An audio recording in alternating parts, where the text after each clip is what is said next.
Muchas gracias por habernos acompañado en esta tarde de jueves. Muchas gracias al Fondo de Cultura Económica por abrirnos este espacio para presentar esta novela que es La vida endeble, de Mauricio Carrera. En esta mesa nos acompañan Fernando Viveros Castañeda, el autor, y Vicente Alfonso. Es un libro que tuvimos la fortuna de editar en Ediciones Delirio. Por aquí nos acompañan Rubén y Marcos, que son los que editamos, y también con el apoyo de la Universidad Autónoma de Nayarit. Fue el Premio Nacional de Novela Breve Amado Nervo en 2017, y para empezar nos va a hablar Vicente Alfonso. Leo su reseña. Proveniente de Torreón, México, es autor de Huesos de San Lorenzo, Premio Internacional de Novela Sor Juana Inés de la Cruz 2015, publicada en español por Tusquets, traducida al italiano, alemán, griego y turco. En 2018 obtuvo el Premio Bellas Artes de Crónica Literaria Carlos Montemayor por el volumen de crónicas Aquí se pudre todo. También es autor de Partitura para Mujer Muerta, Literatura Mondador y Premio Nacional de Novela Policíaca 2008. En cuento, ha publicado Contar las Noches, Premio Nacional de Cuento María Luisa Puga 2009. Es miembro del Sistema Nacional de Creadores de Arte de México. Su labor como reportero y articulista le ha valido el primer Premio Iberoamericano de Periodismo Ciudad de Paz, el Armando Fuentes de Periodismo Cultural y el Estatal de Periodismo Coahuila. Ha sido becario de la Fundación para las Letras Mexicanas del Programa de Cooperación Internacional México-Estados Unidos y del Programa para Creadores con Trayectoria de Coahuila. Vicente Leñero lo calificó como un escritor de altos registros. Desde ahora, será necesario seguirlo y perseguirlo. Es un novelista excelente. Le damos la palabra. Hola, buenas tardes. Me da mucho gusto estar aquí. Agradezco a Mauricio por la invitación. Es un poco paradójico que, siendo Mauricio tan buen conversador, invite a presentadores a presentar sus libros, porque siempre que lo veo y conversamos, de verdad, yo inevitablemente termino tomando notas, ¿no? Entonces, bueno, siempre es de agradecerse una invitación a charlar con Mauricio, y en este caso, en la presentación de esta novela, pues es doble o triplemente motivo de felicitación. Y digo triplemente porque la novela sale no nada más con premio bajo el brazo, que ya es habitual en los libros de Mauricio, ¿no? Ya están inventando nuevos premios para que se los ganen, porque ya se ganó todos los que existen, pero también porque nace bajo un sello editorial que es Ediciones Delirio, que está haciendo muy buenas producciones literarias. No le pierdan la pista, seguramente muchos de ustedes ya los conocen, pero vienen sorpresas muy interesantes con Ediciones Delirio, que por aquí están Rubén y Marcos, que son los editores, ¿no? La vida endeble. Siempre es interesante, les decía, conversar con Mauricio, porque es una cátedra de literatura. Pocos autores conozco yo que vivan tan a profundidad el oficio, y es que siempre está como conectando las situaciones de la vida real con situaciones literarias, y ha terminado por borrar esas fronteras. Vamos a platicar un poquito más adelante de eso, pero quisiera compartir con ustedes, después de la lectura, voy a tratar de no hacer spoilers, ¿no? Porque si no, no van a salir a comprar el libro, y seguramente muchos de ustedes ya hasta lo compraron. Siempre es difícil hablar de una novela sin caer en trampas de revelar lo que ocurre dentro del libro, pero trataré de pisar así nada más por encimita las piedras que se asoman sobre la superficie. Primero, la maestría de Mauricio en el manejo de los símbolos, ¿no? No creo hacer un spoiler si les digo que esta es una novela que tiene que ver con el corazón. Ya vieron la portada, hay un corazón ahí dibujado. Uno de los símbolos recurrentes de la novela es el corazón, no solo porque trata de situaciones afectivas, que sería ya casi un lugar común, sino porque uno de los protagonistas, un protagonista narrador, es Arturo Díaz Vigil. Es un cardiólogo que tiene la misión que el destino le pone por enfrente, ni más ni menos que la misión de cuidar el corazón de Alfonso Reyes. Entonces, y de Alfonso Reyes cuando se vuelve Homero en Cuernavaca, ¿no? Reyes se tiene que retirar justamente por motivos del corazón, pero cardiológicos, no motivos sentimentales, a vivir un tiempo a Cuernavaca. Y la historia va complementada, va en paralelo con historias de la Guerra Civil Española. Les decía yo que cada vez que platico con Mauricio es como asistir a una conferencia. Hace unos momentos veía yo que tienen aquí una mesa que celebra los 80 años del exilio español. Mi esposa es la única mexicana que pertenece al grupo de estudios del exilio español, porque tiene un doctorado en la Universidad de Barcelona sobre este tema. Y bueno, las veces que he platicado con Mauricio le digo, oye, fíjate que tienes un montón de información al respecto que debería de considerarse, ¿no? Entonces aquí abajito de las escaleras hay una mesa que conmemora que se cumplen 80 años de esto, de que los republicanos fueron abatidos de alguna manera o obligados a retirarse de España por el franquismo, ¿no? Y llegaron a lugares como México, por supuesto, pero fue un esfuerzo mundial, no solo eran los republicanos, sino se dieron cita ahí muchos personajes, y de estos personajes nos habla precisamente esta novela. Por ejemplo, ¿quiénes llegaron a España, ¿no? En el 37? Llegó, por ejemplo, Ernest Hemingway, ¿no? Que era un corresponsal de guerra, pero si bien es una historia que se ha contado, no se ha contado lo suficiente. Hemingway llega no por gusto, sino convocado por una mujer que era también corresponsal de guerra y que incluso era mejor corresponsal que él, ¿no? Era Martha Gellhorn, que se convierte después en su esposa. Pero para no les digo demasiados detalles, baste decir que Hemingway, que era un fiero león, por lo menos cuando corrían las parrandas y cuando se trataba de fanfarronear frente a periodistas, parecía un gatito cuando lo ponían junto a Martha Gellhorn. En realidad, bueno, dicen sus biógrafos que ella solía ir al parejo o por encima de él, ¿no? Por ejemplo, traigo aquí, ¿no? De cuando se casaron, pero también todos conocemos ese Hemingway que se iba de cacería, ¿no? Pero hay fotos donde Martha Gellhorn, si Hemingway cazaba un pato, ella también, ¿no? Entonces es una figura que Mauricio rescata de una manera magistral, que convierte en relato. Ahora, ¿por qué estamos hablando de una novela y no de una biografía o de un estudio monográfico? Porque una de las habilidades de Mauricio es justamente hacer un surcido invisible entre personajes imaginarios o situaciones imaginarias que pudieron haber vivido personajes reales, y ponernos a dudar de las versiones oficiales de la historia. Y ahí voy a pasar al segundo punto que quiero destacar, y prometo darme prisa. Hay un concepto que viene justo de este señor que le decían Papa o Hemingway, que son las falsas memorias. Se dice que el personaje más interesante que creó Hemingway es el mismo, ¿no? Y efectivamente así es, ¿no? Se ha comprobado muchas veces que los accidentes que dijo tener no eran necesariamente como lo recordaba, no corrió tantos riesgos como dice, y todo esto se ve también en la novela de Mauricio, ¿no?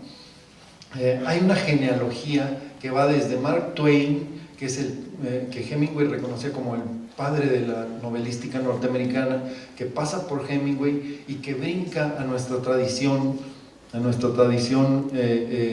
lengua española, por personajes ni más ni menos que como Gabriel García Márquez, ¿no? Acaba de hacer un prólogo para Memoria de mis putas tristes, la última novela de García Márquez, y me llamó mucho la atención que Ustedes saben que dejó inconclusas sus memorias y su última novela es una memoria falsa, ¿no? Entonces, esta tradición me dio muchísimo gusto advertirla, era lo que ya comentaba, en el ejercicio literario de Mauricio. Tenemos personajes que rememoran, que van construyendo una versión de la historia y nosotros vemos por ahí pasar atisbos, guiños de cosas que no necesariamente ocurrieron así, ¿no? Encontramos personajes ficticios jalados a la realidad, personajes por ejemplo de Bajo el Volcán de Malcolm Lowry, que se pasean muy cínicamente por lo que pensaríamos que es la realidad real, o al revés, ¿no? Entonces, borrar fronteras entre la realidad y la ficción es una de las grandes habilidades de Mauricio. Segundo o tercer punto más bien, las reflexiones en torno a las relaciones de género. Miren que es un tema que está precisamente en el centro del debate ahorita, no nada más en nuestro país, ¿no? Hay una implícita, una profunda reflexión en la novela de Mauricio de cómo se construyen las relaciones entre hombres y mujeres, ¿no? Mencionábamos ya el caso de Martha Gellhorn y Hemingway, pero también, por ejemplo, Mauricio nos pone en un pasaje que no les voy a contar el final, ¿no? Pero pone a Robert Capa, que es uno de los grandes fotógrafos de la época de la Guerra Civil Española, y pone a Gerda Taro, que es su compañera sentimental, y eran otra pareja que no nada más rivalizaba, sino que una vez más ella parece ir por delante, ¿no? Menciona una de las fotografías más conocidas de Capa, que es La muerte de un miliciano, así se titula, ¿no? La muerte de un miliciano. Ustedes la pueden buscar en internet, pero nos dice en algún momento que el autor de la foto no es Capa, y eso es un hecho, ¿no? Entonces, sí les tengo que advertir, cuando lean la novela van a estar corriendo a Google a ver cuál es, o sea, es como un ejercicio de fact-checking, ¿no? Yo agradezco no haber sido editor y que no me la haya vendido como reportaje histórico, porque si no me volvería loco, ¿no? Ese es el trabajo de surcido muy fino que hace Mauricio, ¿no? Todo el tiempo nos está poniendo a dudar, y eso es magistral, ¿no? Es magistral porque aparte se necesita una erudición, tiene aparte un gran sentido del humor, es capaz de reinterpretar a Borges hablando de Alfonso Reyes, ¿no? En aquellos versos en donde le dice que a uno les dio el arco y a otros el sector, pero a Reyes le dio la total circunferencia. Uno lo asumiría como la claridad mental de Reyes, pero pues no, Mauricio nos dice que más bien estaba hablando de que Reyes era gordito, era una total circunferencia. Entonces se van a reír mucho también con esta novela, se van a reír de Alfonso Reyes, lo cual no es difícil porque él mismo nos presenta un Reyes muy lúdico en torno a sí mismo, cosa que a veces es mal vista, ¿no? Nuestros hombres de letras tienen que ser tipos serios, y desde las epígrafes Mauricio nos dice que no es así, ¿no? Y finalmente, ya para terminar, esta novela es una muy intensa reflexión sobre la forma en cómo se construye la historia, ¿no? ¿Por qué? Porque sabemos los pasajes, ¿no? Lo sabemos, pero como en ficha de Wikipedia, es decir, el ejército republicano, el franquismo. Lo que no sabemos es lo que pasaba bajo la superficie, y esa es otra de las grandes virtudes de esta novela. Es capaz de decirnos, por ejemplo, lo que pasaba no en el frente, en la guerra, sino en las alcobas. Y ahí se decidían un montón de cosas, ¿no? Entonces, si nos asomamos en cualquier otro de los libros de Mauricio, lo veremos de inmediato, ¿no? La historia pública es un tejido que se arma a partir de las historias privadas. Entonces, las intrigas de alcoba tienen aquí un papel fundamental. No les quiero decir más de cómo se mueve esto, porque sé que están ya pensando en leer el libro. Entonces, pues muchas gracias. Y muchas gracias también a Mauricio, felicidades.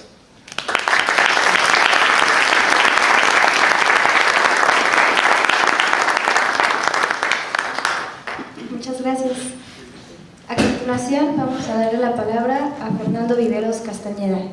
Leo su semblanza. Nació en la Ciudad de México, lector permanente y viajero frecuente por los 5 continentes. Doctor en creación literaria, promoción cultural, melómano y percusionista. Doctor en Derecho, educador, maestro rural en África y en India, caminante, grumete y catador de vinos. Vivió con la comunidad mexicana en Los Ángeles, California y Houston, Texas, y fue diplomático en Washington, D.C.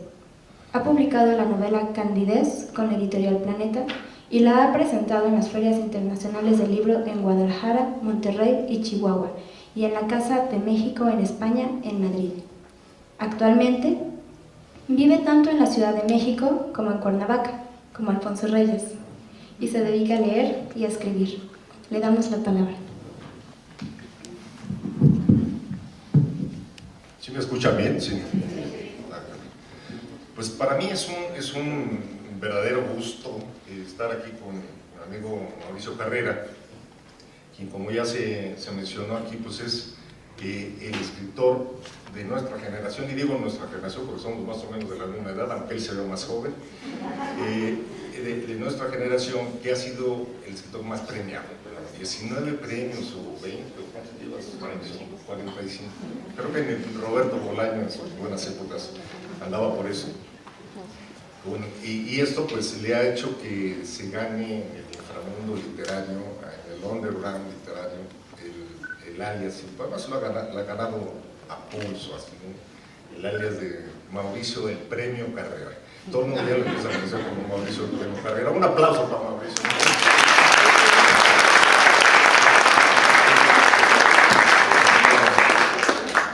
Y entonces, bueno, pues Mauricio me pidió que viniera y lo acompañara para presentar aquí la novela La vida endeble, otra vez ganadora del Premio Nacional de Novela Breve, Amadonero, 2017. Y bueno, pues yo, que soy escritor tardío pero lector precoz, le dije, pues con todo gusto, Mauricio, pero ¿qué te parece si entre nuestro amigo Vicente Alfonso y yo pues le hacemos de parteros y te parimos las ideas que te provocaron tu proceso creativo sobre esta novela? Y bueno, no sé si ustedes sepan, pero Mauricio tiene una muy sólida y muy enraizada formación Montessori, y entonces cuando yo le dije eso, pues me dijo, no, espera, a ver, Fernando, yo eso de los partos, la verdad no va conmigo, por obvias razones, no me gusta mucho.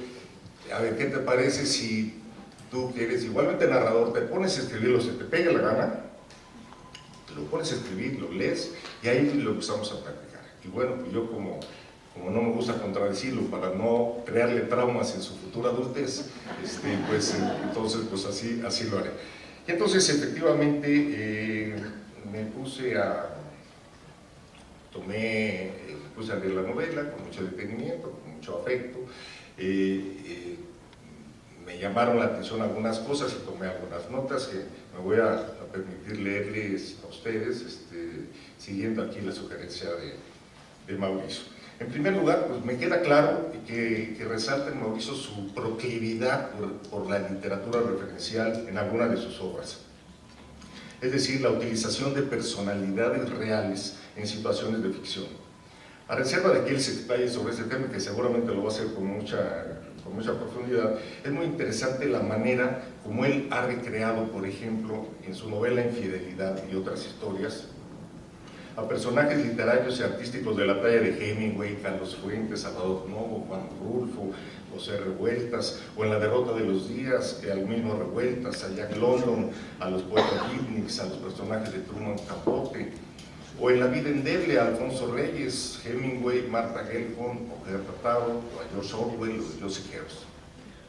La utilización de personajes literarios para construir sus tramas y sus diálogos es una poderosa herramienta narrativa que provoca a nosotros, sus lectores, involucrarnos abiertamente en el contenido de su obra. Pero la forma como Mauricio los utiliza nos despierta dos cosas principalmente. Por una parte, la curiosidad de conocer lo que sucede en la mente de estos creadores, en los pasillos y laberintos de su creatividad y de sus sensibilidades. Pero por otra, también nos inyecta en las pieles, en sus huesos, en sus vísceras, en sus contrastes, en sus pasiones carnales, en sus condiciones humanas, como es el caso de Alfonso Reyes, de Martha Gellhorn, de Hemingway, de Hedda Taro en La vida endeble. Construyendo sobre este punto, destaca también en la obra de Mauricio Carrera su interés por la percepción ambivalente de los creadores artísticos de otros países que han venido a México. Muchos artistas lo han hecho y se han enfrentado al torbellino de contrastes que es nuestro México. La belleza con la fealdad, el júbilo con la melancolía, la ternura enfrente de la violencia, el disfrute de los sentidos con el hambre y la sed, la opulencia con la pobreza, la amistad incondicional con el resentimiento y el odio, la delicia de su comida y su tequila con la acidez estomacal. Y el resultado de la percepción de estos visitantes distinguidos ha sido esa combinación pendular de emociones que se plasma para hacer una metáfora musical en el bolero de aquella canción de Vicky Carr, que no sé si recuerden ustedes, que fue un éxito en los 70s, que se llamaba Grande, Grande, Grande, que decía algo así como: te odio, luego te amo, y luego te odio, pero no me dejes jamás, sé grande, grande, grande, como solo lo puedes ser tú. Estoy seguro que esto se lo cantaban a nuestro México y esa bipolaridad la plasmaron en su literatura. Ejemplos hay muchos, y solo por nombrar algunos, destacan Jacques Urac, de la generación Beat, quien describió el México del centro histórico en su Mexico City Blues, y su enamoramiento con una prostituta mexicana de nombre Esperanza Villanueva, cuya trama ella lo plasmó en su novela Tristeza, publicada en 1960. ¿Por qué así le decía Tristeza? Así le decía Tristeza, exactamente. John Kenneth Turner, quien describió el México bárbaro, las condiciones de esclavismo y cacicazgos que sufrían los campesinos en 1910 por parte de los hacendados, o D.H. Lawrence, quien recorrió toda la costa del Pacífico desde Sonora hasta Oaxaca, y como resultado del viaje escribió La serpiente emplumada para motivar el interés sobre la cultura prehispánica y sobre Quetzalcóatl, o Malcolm Lowry, quien intentando salvar su matrimonio, ustedes se mudó a Cuernavaca y escribió, pues ustedes la saben, la obra maestra Bajo el Volcán, tomando a México como el pasaje de su viaje interior de transformación, una forma de descenso a los infiernos, como él mismo lo llamó. O Roberto Bolaño, Los detectives salvajes, o Peter Cooper, quien se muda de Nueva York a Oaxaca con esposa e hija, tratando de escapar del ruido y de la velocidad de Nueva York, y se topa con que llega a Oaxaca y está en plena movilización magisterial nuestros compañeros de la Coordinadora Nacional de Trabajadores de la Educación, y bueno, pues puede describir todo este contraste entre la belleza cultural que ofrece Oaxaca y esta movilización social que había en ese mismo tiempo, pero que plasma en su libro del Diario de Oaxaca. O Italo Calvino con Bajo el Sol del Jaguar, título del cuento que corresponde al sentido del gusto y que sucede al lado de su esposo Livia viajando por Oaxaca, compuesto de 5 relatos cuya temática sería abordar cada uno de los sentidos, y solo por mencionar algunos. En fin, La vida endeble utiliza a Martha Gellhorn en su estancia en Cuernavaca. Y esto me da pie para mi segundo apunte sobre la literatura de Mauricio Carrera y su cuidadoso manejo de los personajes femeninos. Trata de rescatar en su literatura personajes mujeres del anonimato o de la minimización de sus historias personales. Por mencionar un ejemplo, en su libro Fortuna, La mujer de la conquista, precisamente nos cuenta la olvidada historia de las mujeres en la conquista y en la colonia. Fortuna encarna a las mujeres de ambos lados, las que vinieron a correr la aventura mayor, las que cambiaron la comodidad doméstica de lo conocido por la incertidumbre de lo desconocido, y a las nativas que participaron en la defensa de lo suyo. Tan admirables fueron las mujeres que vinieron de España, como por ejemplo Beatriz de la Cueva, que fue esposa de Pedro de Alvarado y que a su muerte llegó a ser gobernadora de la provincia de Guatemala, o María de Cuellar, que se casó con Diego Velázquez, o María de Estrada, la mujer soldado, o Isabel Barreto, que fue la primera mujer almirante que salió de Perú hacia las Islas Salomón en busca de oro, como también mujeres de todos los estratos sociales, hidalgas, soldaderas, amas de casa, y hasta sirvientas negras, esclavas o libres, e incluso delincuentes que vinieron a ganar fortuna en América. Pero también el concepto del personaje de fortuna abarca a mujeres indígenas que lucharon y sufrieron la barbarie de la conquista y la colonización. Tal es el caso muy conocido, de la más conocida es Malitzin, la Malinche, o Tecuixco, la hija mayor de Moctezuma Xocoyotzin, y casada primero con su tío Cuitláhuac, después se muere su tío, después se casa con Cuauhtémoc, lo matan a Cuauhtémoc, llega Cortés, la viola y hace a su hija Leonor Cortés Moctezuma.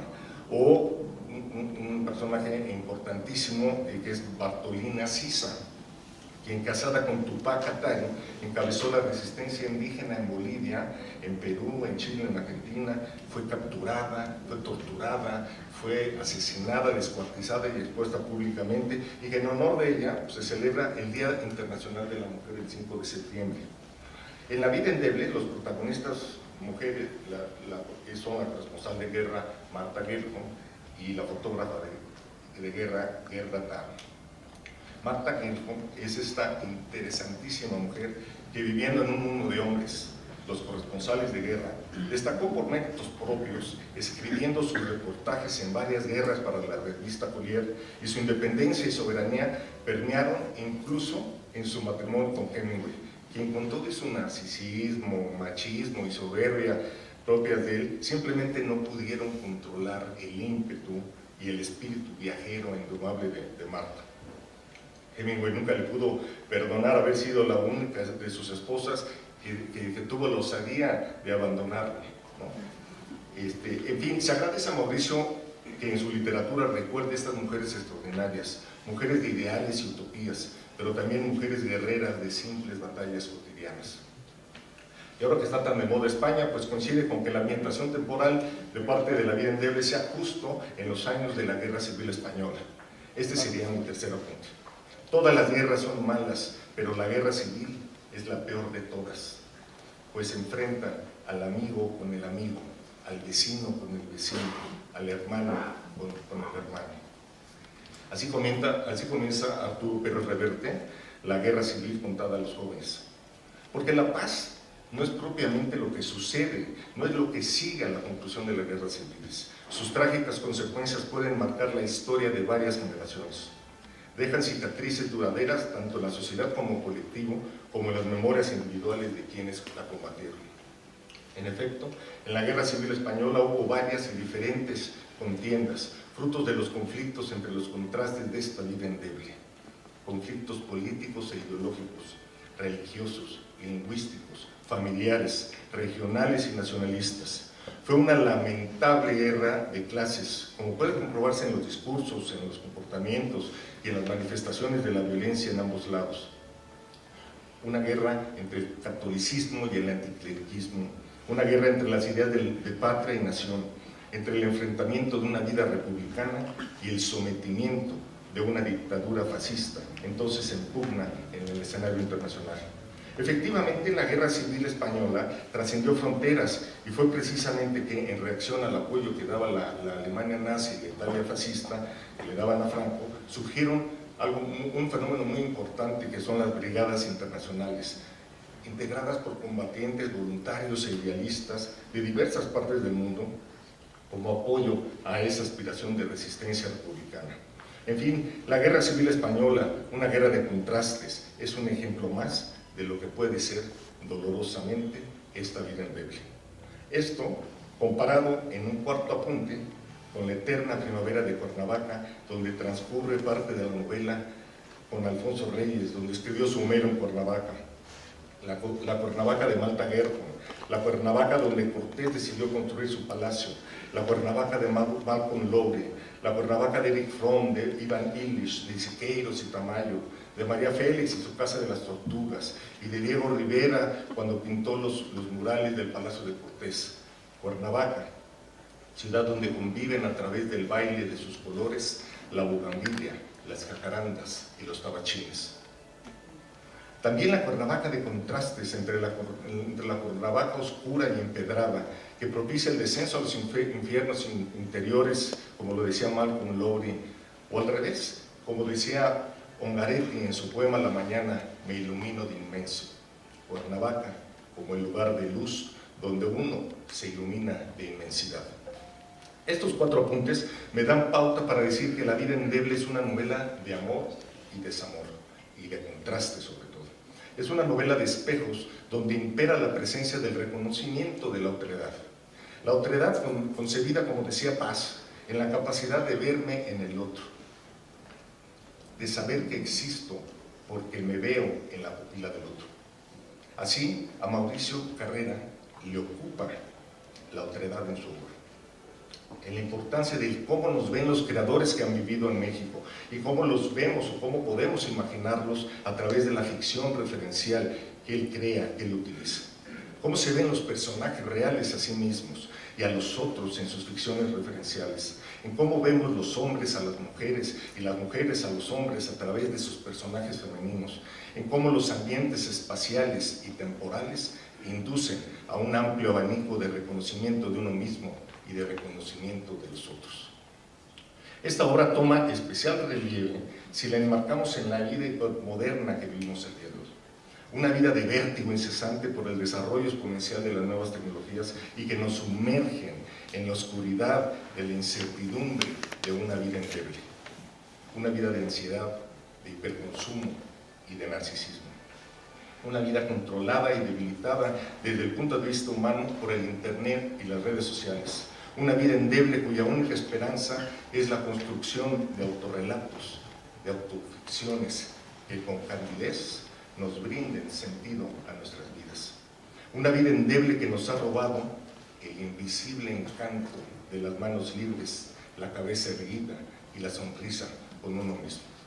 Pero esta vida endeble también tiene su propio contraste, y a eso nos conduce finalmente esta lectura, a darnos cuenta que junto a la vida endeble que nos ha tocado vivir a todos, también hay una vida fortalecible.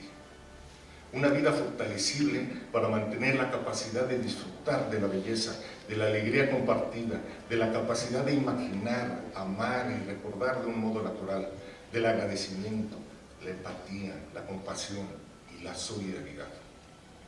Una vida fortalecible para disfrutar esta vida humana tal cual la conocemos. Una vida así con virtudes y defectos, con alegrías y tristezas, con satisfacciones y adversidades, genialidades y limitaciones, pero con la posibilidad de mantener la voluntad de creación, de decisión y acción para responder a la vida, como decía Camus en su libro de ensayos del verano. En medio del odio descubrí que había dentro de mí un amor invencible. En medio de las lágrimas descubrí que había dentro de mí una sonrisa invencible. En medio del caos descubrí que había dentro de mí una calma invencible. En medio del invierno descubrí que había dentro de mí un verano invencible. Y eso me hace feliz, porque esto dice que no importa lo duro que el mundo empuja contra mí, en mi interior siempre hay algo más fuerte, algo mejor, empujando de vuelta. Y entonces, finalmente, el mensaje literario que percibí en esta novela, estimadas amigas, amigos, y por la cual me permito recomendarla ampliamente a todos ustedes, es que no importa lo endeble que pueda llegar a ser esta vida nuestra, no importa, porque siempre habrá una vida más fuerte, una vida más bella dentro de nosotros, empujando de vuelta. Muchas gracias.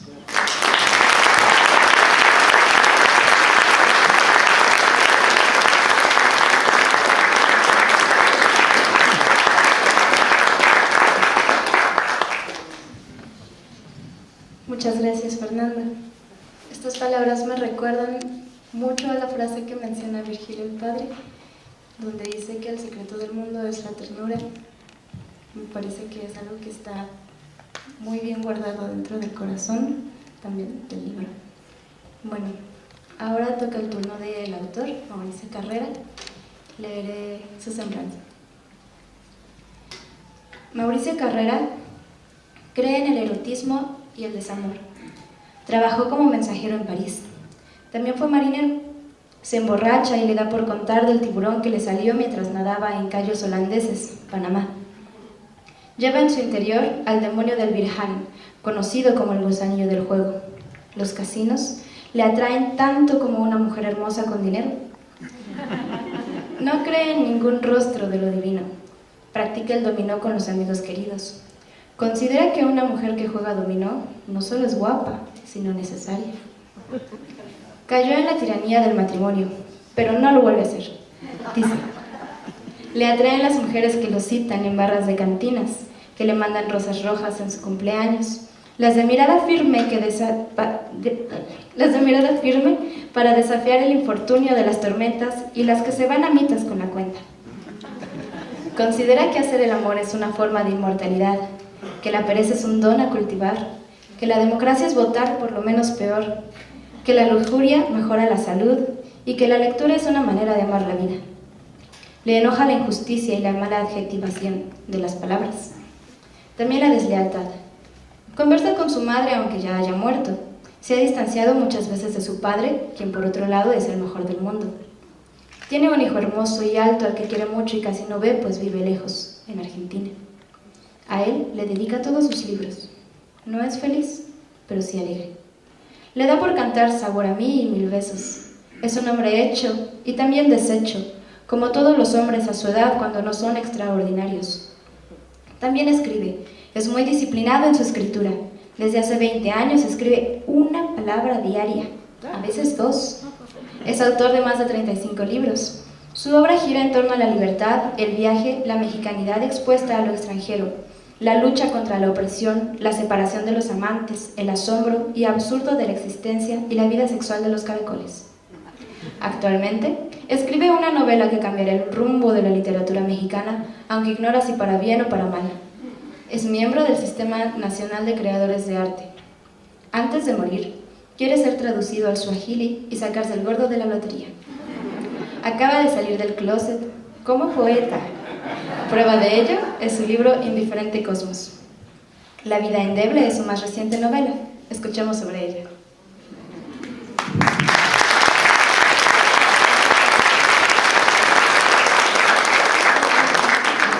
Hola, ¿qué tal? ¿Cómo están? Oigan, qué gusto. Muchas gracias antes que nada a ustedes que pues han cruzado la ciudad. Todo el día he estado pensando, a algunos de ustedes tocó la presentación que también fue aquí el año pasado, como por febrero o marzo, y tuvimos un sismo y nos tuvieron que evacuar, y entonces se canceló la presentación. Ahí me tocó la alarma sísmica mientras me estaba bañando, así que no sabía si salir desnudo y mostrar mis vergüenzas a las vecinas o no. Y finalmente, pues llegando aquí con infinidad de tráfico, pues nos evacuaron después. Así que todo el día he estado pensando, caray, que no vuelva a suceder algo así, que no explote el Popocatépetl, que la gente no haga unas travesuras por estas calles. Y estuve consultando el pronóstico del clima desde hace 2 semanas. Y decía, pues no va a llover, va a estar nublado, lunes, martes, miércoles, jueves, viernes va a estar nublado y va a llover por ahí del domingo.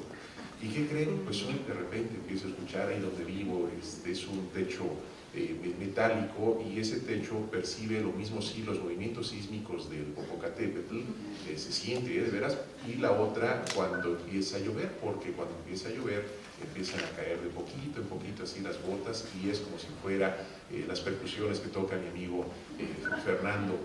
Entonces empecé a escuchar la lluvia y dije, no es posible, va a empezar a llover, y se veía así todo nublado, y dije, no, otra vez se va a ajustar, nadie va a venir aquí a la presentación.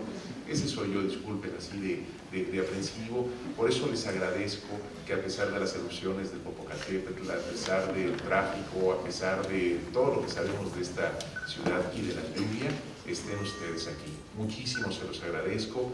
Agradezco, por supuesto, también a quien está en esta mesa, a Pati Herrera, que déjenme decirles que es una estupenda diseñadora y que ella es la encargada precisamente de la portada de este libro y, en fin, bueno, de la formación de sus interiores.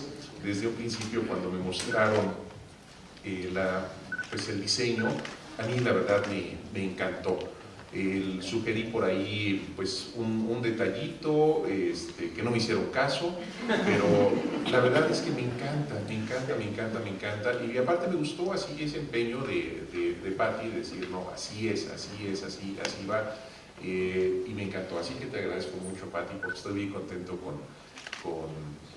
con la novela, con la portada, con el diseño, y por supuesto a Vicente Alfonso, pues un joven escritor, porque está haciendo, dice el joven, bueno, pero es un escritor que tiene mucho todavía que darnos, mucho que escribir. Está escribiendo también una muy buena novela sobre temas contemporáneos, y es autor ya de pues, ¿cómo llamarlo? Un clásico de la literatura mexicana contemporánea, que es Huesos de San Lorenzo, que ha sido traducida a infinidad de lenguas. No, al suajili, ese me toca a mí, y aparte hoy me enteré, ya saben, por esa vecindad que es Facebook, vecindad en el sentido antiguo, ¿no? Así de vivir en vecindad, que es Facebook, que su libro Huesos de San Lorenzo ya lo pueden conseguir en Kindle por 35 pesos, algo así. 25, miren, todavía 25. No, así te vas a convertir en millonario pronto, Vicente. Bueno, la verdad te agradezco mucho, es un honor para mí, un privilegio que esté Vicente Alfonso aquí acompañándonos, y por supuesto un amigo muy querido y muy reciente, que es Fernando Viveros. No contaré mucho de esta historia compartida, porque pues lo puedo hacer sonrojar a lo mejor, y no me gustaría en estas circunstancias, pero es un amigo pero muy querido, un entusiasta también de todo lo que es los ámbitos culturales. Como gestor cultural, ha sido funcionario cultural durante muchos momentos de su vida, pero independientemente de eso, siempre ha llevado, como lo dijo, al lector voraz y precoz, pero también al escritor que está ahí, que ya se ha expresado en una primera novela que les recomiendo mucho también, que se llama Candidez. No sé si incluso esté aquí ya a la venta. Bueno, ese comercial luego te va a costar un trago, mi querido Fernando. Se la recomiendo mucho. Es la primera novela que podríamos catalogar como hipermoderna, donde ya se dedica Fernando, pues no a estas cuestiones como antiguas, como añejas, que tienen que ver con Marta Guel, con la Guerra Civil Española, sino él ya está pues en la época actual, en lo que está sucediendo en el mundo actual, y no solamente eso, sino que se adelanta para ver qué son estas cuestiones tecnológicas y cómo nos van a afectar precisamente en el futuro. Ya está escribiendo su siguiente novela, y por supuesto le agradezco su amistad. Es un amigo verdaderamente muy querido, muy cercano. Por acá está su hijo Valente también dirigiendo las cámaras de Los Hierofantes. Y pues quiero agradecer también a mis editores, a Marcos Daniel Aguilar, con quien trabajé pues muy de cerca para que este manuscrito en un primer término se pudiera convertir en un libro, y a Rubén Mendieta, también director editorial de Ediciones El Lirio, quien es la editorial que está publicando este libro. Verdaderamente unos caballeros muy atentos siempre conmigo en todo este proceso editorial, y a la Universidad Autónoma de Nayarit, que convoca año con año. Ustedes que escriben, algunos de ustedes, pues a lo mejor pueden todavía enviar su novela. Es un buen premio, también nos trata muy bien por allá. Después de eso, ¿qué más les platico? Ya no sé, déjenme descansar tantito. He estado abrumado todo el día pensando que iba a explotar el Popocatépetl. Entonces, aprovecho ahorita que mencionamos lo. ¿Vas a anunciar tu novela? No, lo de los premios. Comentamos que Mauricio ha ganado prácticamente todos los premios. Aprovecho para pensar lo que va.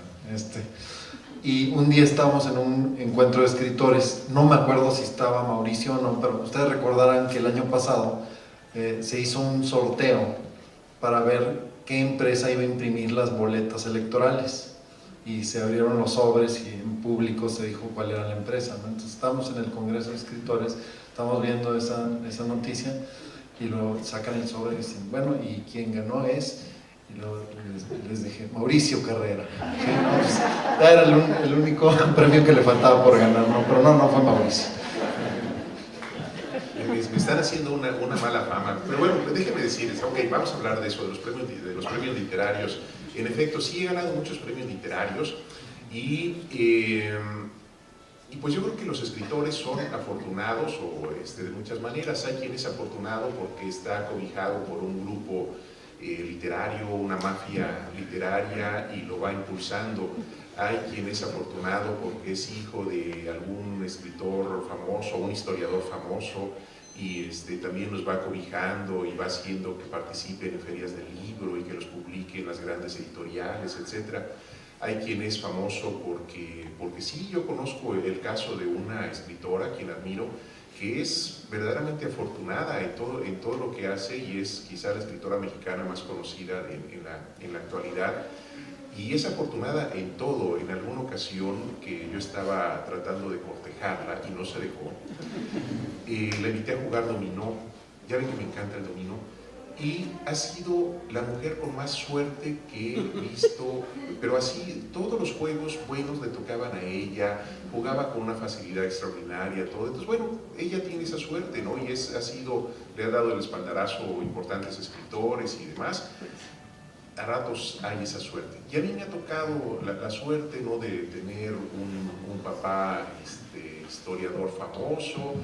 No me ha tocado la suerte de ser cobijado por una mafia literaria y sí la de pues meter de manera disciplinada muchos trabajos a concursos y pues he sido afortunado sí de ganar algunos de ellos. Yo siempre digo que, repito este adagio futbolero que es portero sin suerte no es portero, y pues también aquí escritor sin que meta sus trabajos a concursos no es escritor. Y entonces pues sí he tenido la fortuna de hacerlo. Por supuesto, a ratos lloro porque de repente digo, bueno, ¿y a dónde se fue el dinero de ese premio? ¿Y a dónde se fue el otro, todo?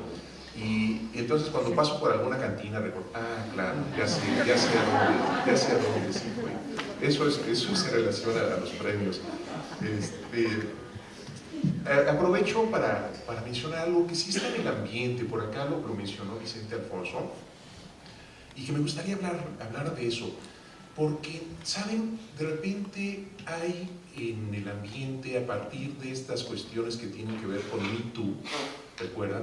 Acaba de morir Armando Vega Gil, se suicidó porque lo acusaron a través de estas redes sociales, a través de Me Too, de que había abusado hace 14 años de una chica de 13 años. Este tipo de acusaciones son anónimas y pues sin mayores pruebas y pueden destruir pues no solamente reputaciones, sino pueden destruir, como lo vimos recientemente con Armando Vega Gil, pues también vidas.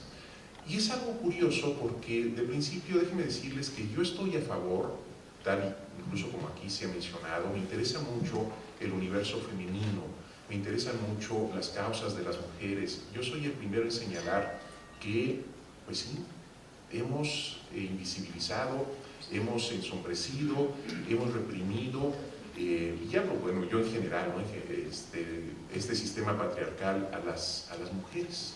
Y es justo y necesario, por supuesto, que las mujeres se empoderen, que tengan equidad, que nos podamos ver a los ojos directamente y que podamos convivir también como seres humanos iguales. No creo mucho en eso de la igualdad, porque bueno, qué bueno que existe la diferencia, como dicen los franceses.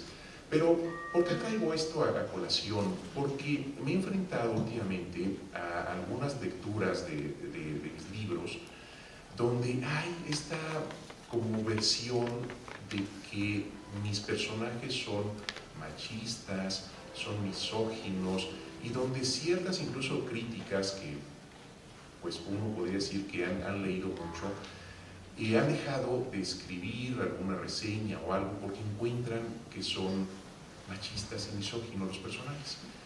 Y pues me he empezado a preocupar verdaderamente por esa situación. ¿Por qué? Porque en efecto creo que sí hay un universo masculino en lo que escribo.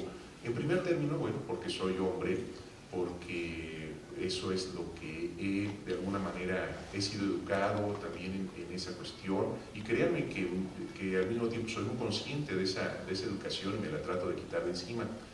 Entonces veo estos personajes y bueno, sí, hay personajes masculinos que dicen ciertas cosas con respecto al universo femenino. Pero en realidad, quienes son las protagonistas de mis novelas, de mis historias, como lo ha mencionado Vicente Alfonso y también Fernando Rivero, son las mujeres. Los hombres son estos seres humanos, como yo, a lo mejor yo ahí me reflejo, que están siempre al borde del abismo, siempre están al borde del fracaso, siempre están al borde de irse a la guerra, de morir en el intento, de ser hombres hechos o más bien deshechos, como decía Onetti esa frase, cuando uno llega a cierta edad y no es extraordinario. Y sin embargo son las mujeres de mis historias quienes son las que sí tienen los pies en la tierra, las que les dicen, oye, las cosas se hacen así, aquí estamos, no hay necesidad pues no sé, de esto que tú estás haciendo, porque las mujeres de alguna manera nos dan orden, y creo que eso se ve en las novelas que escribo.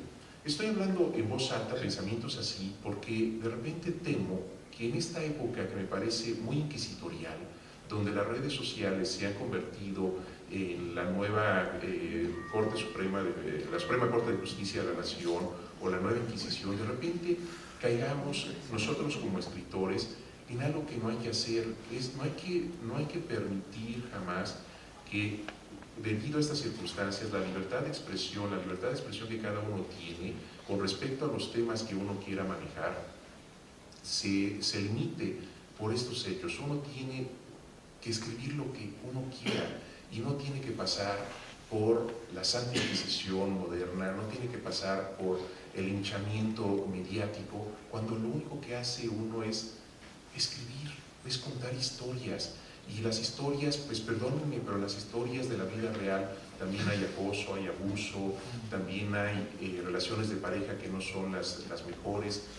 Y pues está esta noción de no hay que dejarse tentar por escribir otras cosas en aras de tener que satisfacer un feminismo que a ratos se antoja más misándrico, en oposición a lo misógino, ¿no? Cuando lo que siento es que lo que debemos de hacer es, en lugar de pelearnos entre nosotros, que hay una guerra de géneros, lo que debemos hacer es tratar de encontrar nuevas formas de poder verdaderamente tener una mejor comunicación de género, hombres y mujeres, alejados y por completo del abuso, del acoso, de la violación, de todo eso que ya sabemos y que pues sí, forma parte de la sociedad patriarcal, pero que no forma parte de, por lo menos quienes estamos aquí en esta mesa, y estoy seguro también de que no forma parte de ninguno de ustedes. Entonces, bueno, permítanme esa reflexión. Hoy me hicieron una entrevista donde me preguntaron sobre este tema porque hablaron del feminismo que existe en la vida endeble, y de repente, a la hora en que empecé a hablar y hablar en la entrevista, me dio miedo, porque yo dije, cualquiera que pueda tomar fuera de contexto alguna de las cosas que yo dije a ese respecto, me van a hacer víctima de las redes sociales. Y bueno, creo que no se vale ser víctima, y por ser víctima, ser victimario. Es lo que creo, y pues me encanta la posibilidad de saber que en efecto la vida endeble, cuando me preguntaban en ocasiones anteriores de qué tratan mis libros, me resulta siempre muy complicado responder esa pregunta. Yo decía, son novelas de aventuras, cuentos de aventuras, cuentos y novelas de mexicanos en el extranjero, pero la vida endeble me enseñó algo que ya lo mencionó también Vicente Alfonso y Fernando, que mis libros tratan de relaciones de pareja. Estoy súper interesado en eso de las relaciones de pareja, y no lo había de alguna manera concientizado hasta la vida endeble. Y me interesan las relaciones de pareja porque sí creo en el amor, pero en el amor también hay desamor, y eso se expresa también en la vida endeble. Por aquí Patti mencionó una frase que es como una especie de motivo principal de la vida endeble, que es: el secreto del mundo es la ternura. Y sí, la vida es endeble, la vida es frágil, la vida a ratos se nos va, es efímera, a ratos la gente se muere, se suicida, uno se sorprende a ratos de tener ciertos años y decir, chin, se nos va rápido la vida, pero también la vida puede ser muy fuerte, muy fortalecible, como lo mencionó Fernando, y eso se puede lograr a través de algo que es el amor. La vida endeble es una novela de amor, pero no quiero que se vaya con la sensación de que es un amor tipo corintellado, un amor tipo telenovela turca, que también veo, no crean que es eso, no. Por ahí en alguna ocasión leí André Breton un verso que decía, en el amor se entromete la vida, y como se entromete la vida, pues se dan muchas circunstancias, infidelidad, engaños, deslealtades, rechazos, muertes, etc. Y bueno, eso es de lo que trata la vida endeble. Pero sí son relaciones de pareja, y me encanta que así sea, porque a pesar de que siempre digo que creo más en el desamor que en el amor, termino siempre pensando que pues a lo mejor ahí viene el amor y está a la vuelta de la esquina, y que puede ser una lectora de la vida endeble, por ejemplo.